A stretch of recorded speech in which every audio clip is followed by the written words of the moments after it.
So the first question is, how to identify what apparel is right for the uniform program, right? This is going to get crazy. I'm just going to tell you right now. This video will not be for the faint of heart, okay? Because you could go in so many different directions with identifying what apparel, uniform, styles your employees should be in. It's dependent on so many factors, but we're going to take a look at a couple right now. One of the big ones we think of is what message do you want your uniform to send? So your employees are in a uniform, right? You want to communicate a particular message, especially if those employees are public facing, we would say. So your employees provide services in the field, residential communities, business community type settings.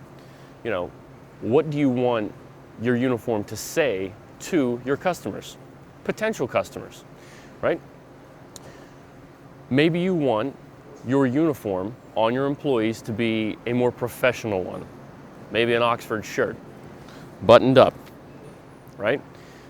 You're going to send a particular message with that uniform, right?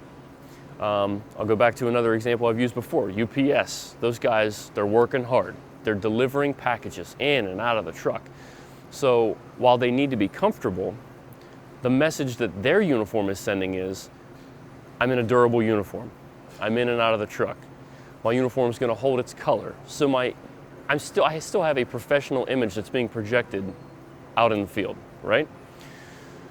So that's number one.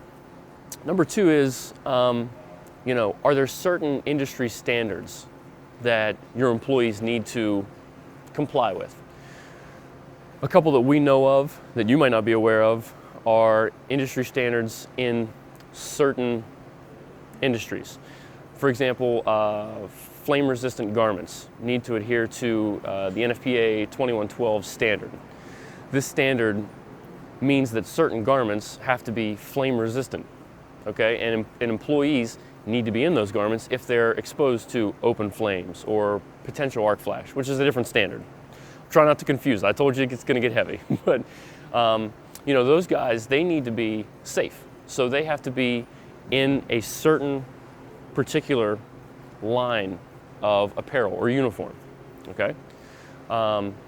When I think of maybe guys that work along the highway, whether they be road construction, utility type workers, electric linemen, or water company employees, if they're along roads, they've got to be visible, right? So another industry standard is the ANSI 107 for high visibility. There's a compliance there.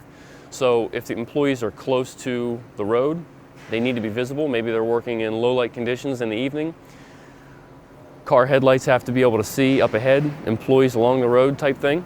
So those guys have to be in high visibility clothing, really bright yellow, maybe some reflective striping in certain configurations so they can be seen. Another thing that we think about is how to, when you're trying to identify what apparel is right, is the durability factor. Again, what kind of work are your employees doing? So when you think of a customer service setting, maybe you've got a team of customer service, call center type employees. You want them in a uniform so they all look the same, they're performing the same task, they're part of a team, but maybe their clothing doesn't have to be as durable. So you can come back to the button-up Oxford, a polo, a nice corporate casual type of feel. But if you're let's go back to that UPS employee again. He's got to be in some durable workwear, okay? So you're going to want to find something that's workwear related, okay? Cargo, pockets, really industry-specific type pants and shirts that are going to keep him safe, and he's going to get a good life out of that garment while he's wearing it and doing his job. So again, just a couple of touch points on how to identify what apparel's right for your uniform program. We can go way deeper into that.